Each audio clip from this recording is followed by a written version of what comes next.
Bonjour la famille et bienvenue sur ce nouvel épisode de Wanted Watch. Alors aujourd'hui j'allais vous présenter une Rolex, puis en fait j'ai été tellement lassé et gavé de voir les spots publicitaires Rolex pour Roland Garros, de voir tous les posts Instagram des mecs qui sont à Roland Garros en train de photographier leur montre. Oh, ça m'a saoulé. Et du coup, je préfère vous faire un épisode de Wanted Watch sur un chronographe que je me verrais bien porter cet été. Il s'agit de la Tissot PRX chronographe. Allez, c'est parti. La Tissot PRX, ça a vraiment été un des modèles phares de l'année 2021 jusque début de l'année 2022. En fait, cette Aura Tissot PRX, elle a été diluée par les annonces d'Omega et de Swatch avec la Moon Swatch, mais ça reste quand même un très très beau succès. Ce modèle 3 aiguilles qui reprend les standards d'un modèle vintage, bracelet intégré, cadran gaufré ou pas d'ailleurs, juste un guichet de date à 3 heures, a fait que cette PRX a connu un succès immédiatement. Notamment la version Quartz qui était proposée à des tarifs défiant toute concurrence. Et oui, la version Quartz, on la trouve à partir de 350 € à peu près, ce qui fait que c'est une valeur sur un très bon rapport qualité-prix, parce qu'on est chez Tissot, du Swiss Made, donc très qualitatif et abordable. Les versions automatiques équipées du Powermatic, elles se sont vendues un petit peu plus cher avec des tarifs démarrant aux alentours des 600-650 €, mais ce qui reste quand même abordable pour une montre automatique avec un bracelet intégré et surtout avec un calibre qui propose 80 heures de réserve de marche. Début 2022, coup d'éclat, Tissot annonce qu'il va sortir un chrono PRX, chrono automatique pour le mois de juin 2022. En effet, on y est, on est au mois de juin et Tissot propose désormais deux chronographes PRX automatiques. Donc ce sont des chronographes que je trouve très très beaux, hein. Ce chronographe me fait penser un peu à certaines Zénith avec cette forme de boîte très spécifique, les poussoirs assez longs qui ne sont pas ronds. On est vraiment sur un beau chronographe automatique. Et surtout Tissot vend ce chrono à un prix très agressif encore une fois, puisqu'on est en dessous des 2000 €, on est à moins de 1800 €. Et du coup ça en fait un challenger direct des chronographes qu'on connaît tous, hein, de type Longines ou bien de type Oris. Évidemment, on est largement moins cher que les chronos Omega, Zenith, Rolex et consorts, puisque là on est sur un chrono d'entrée de gamme. Enfin, quand je dis d'entrée de gamme, c'est l'entrée du milieu de gamme. Ouais, on s'y perd avec toutes ces conneries. Enfin bon, là on est sur un rapport qualité-prix qui est vraiment très très très bon. Voyons ensemble les spécifications. C'est une montre quand même qui est assez lourde, hein. On est un petit peu moins de 200 grammes.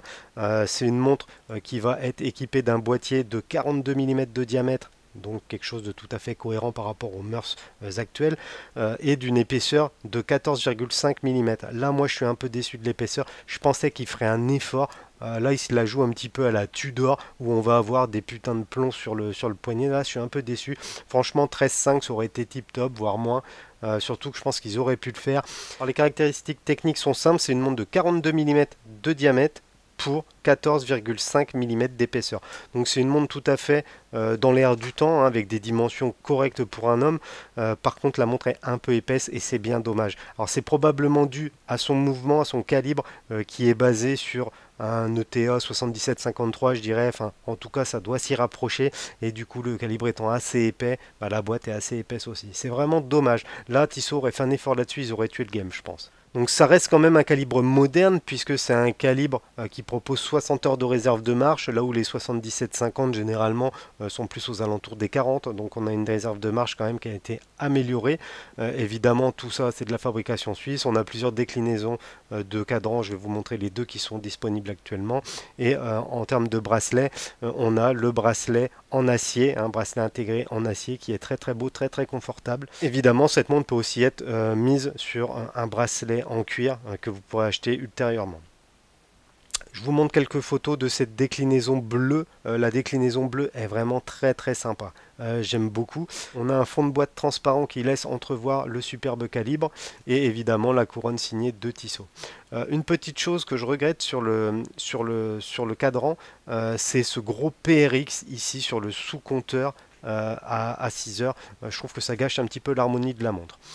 J'aime beaucoup cette disposition en compteur, hein, vous savez, bon, moi je suis grand fan de chronographes, j'en ai de toutes sortes, mais c'est vrai que j'ai une préférence pour les 3-6-9 plutôt que pour les 6-9-12.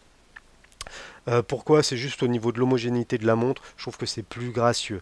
Donc bon, après ça c'est histoire de goût, hein, évidemment. On retrouvera également un guichet de date à 4h30. Encore une fois, ça me fait penser à certains chronos Zénith qui ont cette disposition de sous-cadran en 3-6-9 et le guichet de date à 4h30. Et pour ceux qui n'aimeraient pas le bleu, une seconde version est disponible actuellement. C'est une version qu'on pourrait considérer de panda, mais il y a un petit truc qui me chagrine sur cette version, c'est que tous les index et les aiguilles sont dorés, enfin ils sont rose gold.